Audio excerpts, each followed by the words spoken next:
Okay, so are we live now?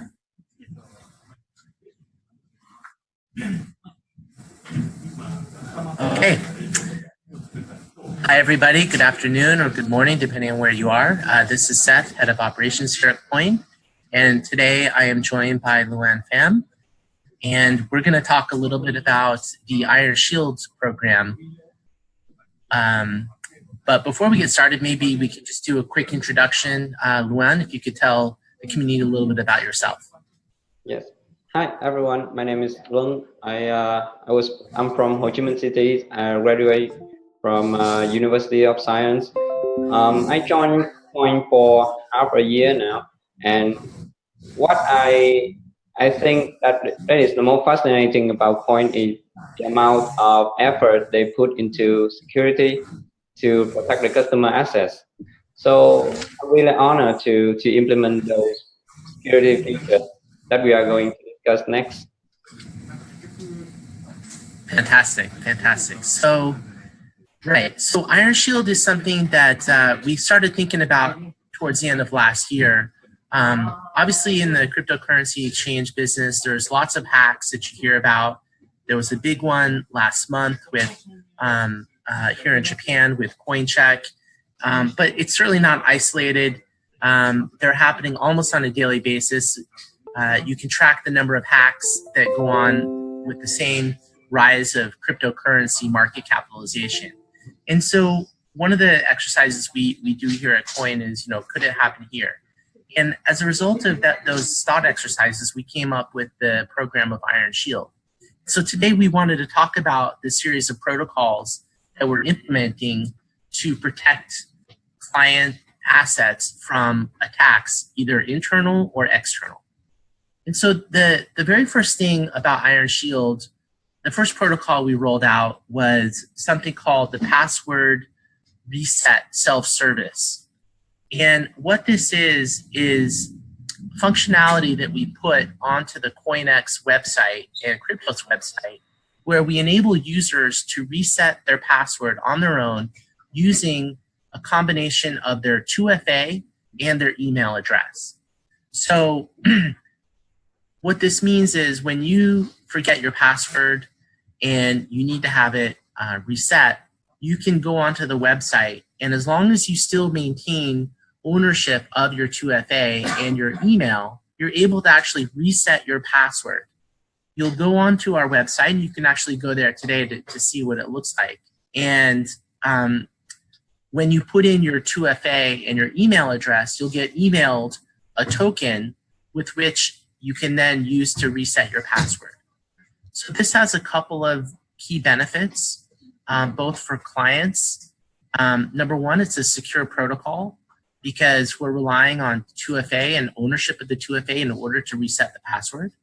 We also think it's a better client service model because now clients are able to reset their passwords without QUOINE and QUOINE support intervening in that process.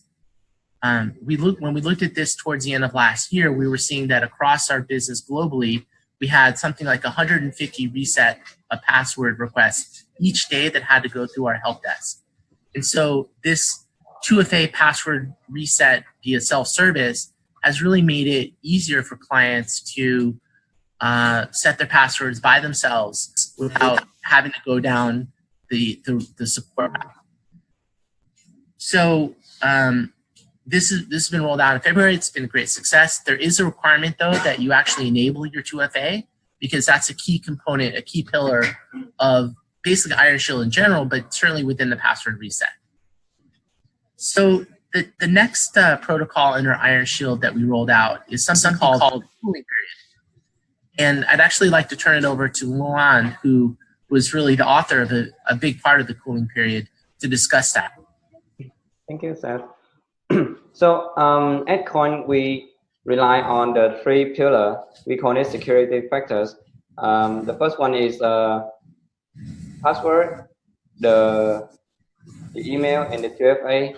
So looking at the vast majority of hacking incidents exist because the hacker can take over the user's account fairly quickly. So with cooling period, we want to slow them down so the genuine users will have the time to notice if there's something went wrong. So it is a really simple idea that after you modify one security factors, you cannot make another change to another one. You have to wait for we call it a cooling off period. So yeah, after that time you can do things normally. So this is a very simple idea, but we can apply it to every process that we think necessary.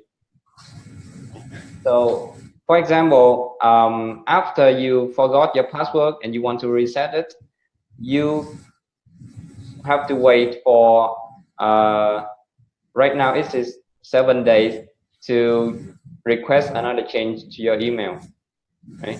So the hackers cannot do them both instantly, so you have your account secure.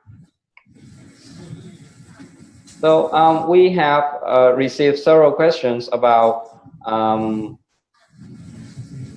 after the users reset the password, they cannot enable 2FA. Why is that?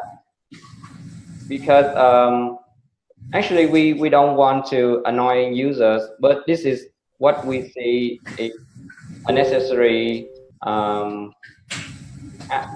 process. Because in the scenario that you haven't enabled your 2FA and you lost your account into the hands of the hackers, they have your password reset, and if they can enable your 2FA immediately, then they have full control of your account. So this is a threat to us. Yep. And I think it's just, kind of worth, re-emphasizing there that when you look at the series of hacks, one of the ways that hackers are able to really access client funds is by acting very quickly. And we think that this cooling off period is, like Luan said, it's a simple way, but it's an effective way of slowing down a hacker. If for some reason they lose control of their email or their password, they would be able to connect with QUOINE support, and we would then be able to take back the settings of the account and prevent a hacker from doing nefarious acts like withdrawing crypto assets. So I guess the next part of the go ahead, Luan. Yeah, with the cooling period, we now applying to the 3 security factors, but we are planning to apply it on the crypto withdrawal. Yeah, that's right. You want to talk about that a little bit? Oh, right now the standard cooling period is 7 days, but for the crypto withdrawal, we think it's enough to have it just 3 days, because this is the last net that we implement to secure the account. Yeah, exactly. So the first 2 protocols we talked about have already been implemented, and the withdrawal is something that Luan and I are working on now. And then the 4th phase of our Iron Shield program that we're planning to roll out, and we've already started some of our design discussions on it, is implementing approval queues. So we're really taking some of the ideas of control and risk management that's very common in financial institutions. We're trying to implement that here at QUOINE.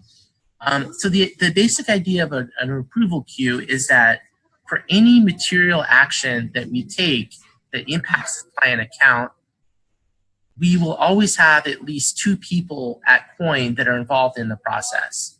So a good example would be that a user requests us to change their email address. Our approval queue will dictate that one QUOINer will have the ability to take in the client request and actually put in sort of a ticket to have the email changed. And then a second coiner will actually need to review the evidence compiled by the first coiner about why the email address is being changed. And the second person is what we call the checker.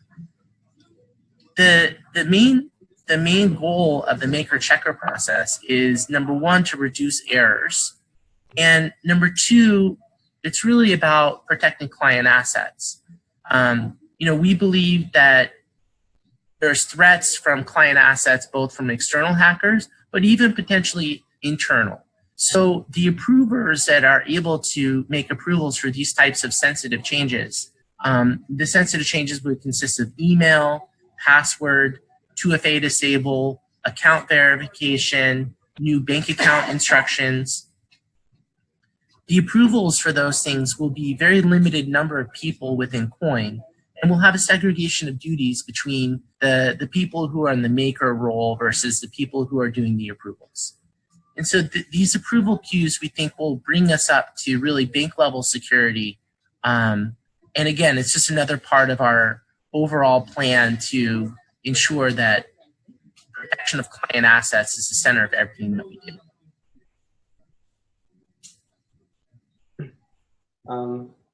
Important note that even without the internal or external threat, we human at QUOINE can still make mistakes, and we don't have the luxury of to make a mistake. So with the approval queue, we minimize the possibility to make the mistake, right? Because we have multiple people checking the evidence. Absolutely right. It's a very good point. It's not just threats, it's also mistakes. And so these approval queues will be helpful in that. Thank you. So I wanted to shift a little bit to some of the questions that we've gathered from the community. I thought it'd be good to discuss it here as well. I think as many of you know, last week there was quite a bit of news regarding the use of API keys and how some people were able to use API keys to access the account of clients at one of the bigger exchanges. So maybe I'll turn it over to you, Luan. Do you want to talk a little bit about how we manage API keys and sort of our approach to that? About the API incident, we currently haven't had an effective way to support users about this, but we do advise that users should understand what they are doing, and giving the API keys away to the third parties is equivalent to giving your password away. So it is a really big threat. So you should only do it on your own, not rely on the third party. Yeah. So to be clear, QUOINE, we never provide APIs to third parties, client APIs to third parties. It's not something that we do. We do offer the ability for clients to revoke the API very quickly. So if a client were to give their API to a third party and that API was being used in ways they didn't want, they could revoke it quickly. But just to reiterate there, that it's when you give someone the API, you could also think about giving them a more limited version of the API, maybe a read-only version, for example. But like Luan said, it's really important that when you're giving out the APIs, it's almost like you're giving them a password. Okay, so another question that came up was about the cold storage. And this is something that comes up quite a bit. Just reading the question here. I'll read it out loud. So I'm 100% on board with cold storage. I agree that security trumps all, but there's no denying that this might impact users that are attracted to short term. Do you think there's a better way to handle this issue? What about potentially offering the user an option? Use cold storage and you pay minimal fees, and use hot wallets and you pay slightly higher fees. So I guess I'll start with that and then I'll turn it over to Luan. Look, I think QUOINE, we've been very clear from the very beginning when we started the exchange that we use cold wallet storage. And the recent hacks that have come up kind of reinforce that we think it's the right approach. That said, we do think that there's ways to optimize the process. And Luan and myself are really working very hard to design a new process where we'll still have a signing process that lives offline, but we'll be able to increase the frequency of withdrawals that we're processing. Where our stated goal is to get up to 3 times per day, which is, we think, the right level of balance between user convenience while still maintaining the high level of security. Luan, did you want to add to kind of the work we're doing around the withdrawal process?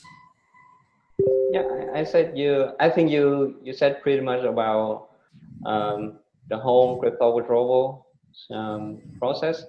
So we achieve this by making the things that can be automated. We make it automatic so we can reduce the time overall. The key part is the cold wallet is still offline, so it's really hard to break the cold wallet. Yeah. Excellent. So next question we got from the community today was, how do you rank your security features against the other operating exchanges? What do you think about the recent Japanese mandated exchange security upgrades for certain exchanges? So look, I don't want to talk about the other exchanges out there in the market.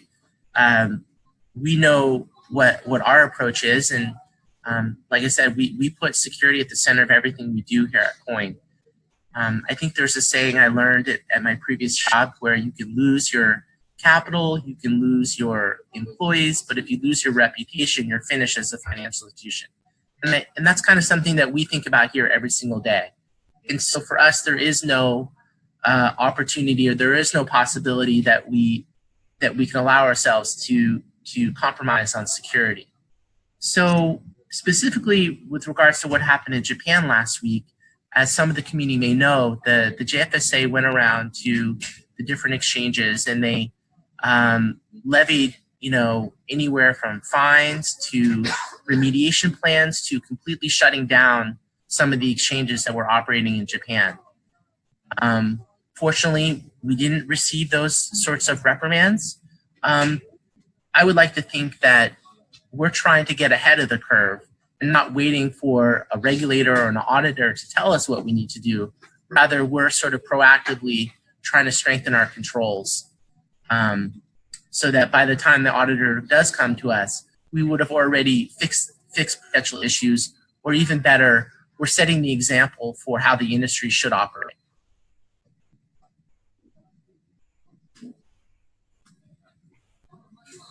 Okay. Trying to think if there was any more questions that we had out there. So there's a generic questions like, how does QUOINE plan on solving the convenience versus security issues?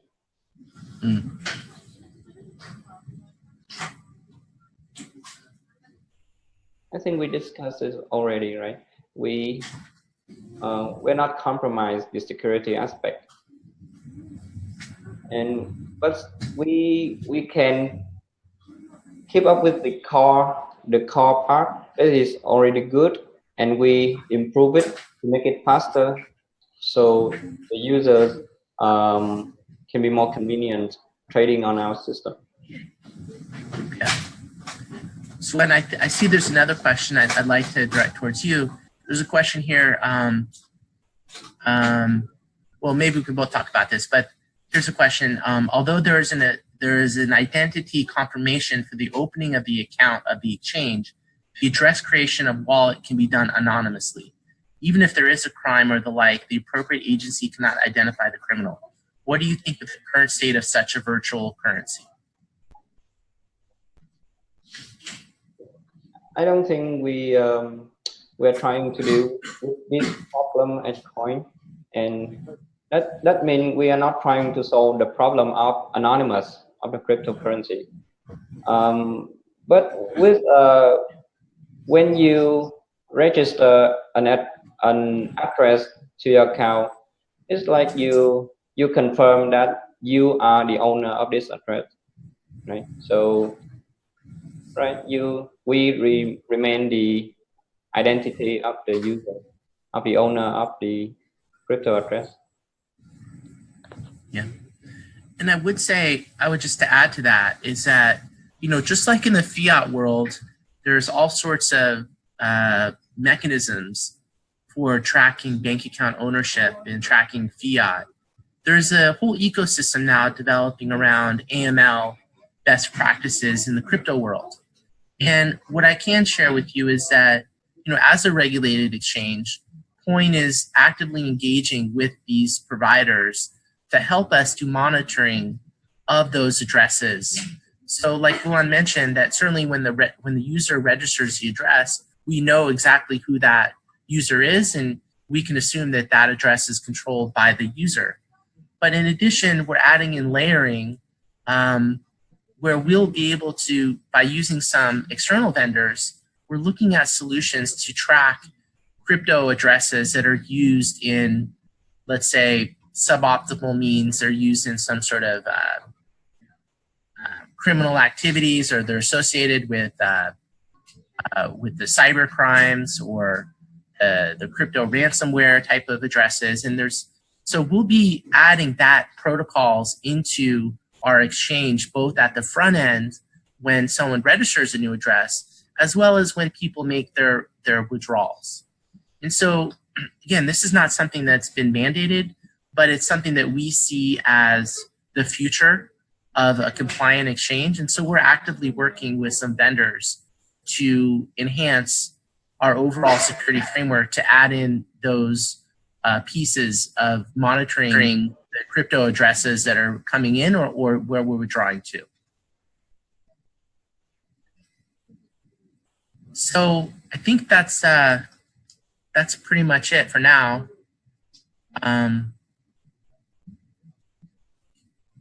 Yeah. I think thanks, Luan, very much for joining.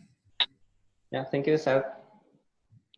And I would just say to the community, if you have any questions or suggestions, please feel free to reach out to Luan or myself. We're pretty easy to find.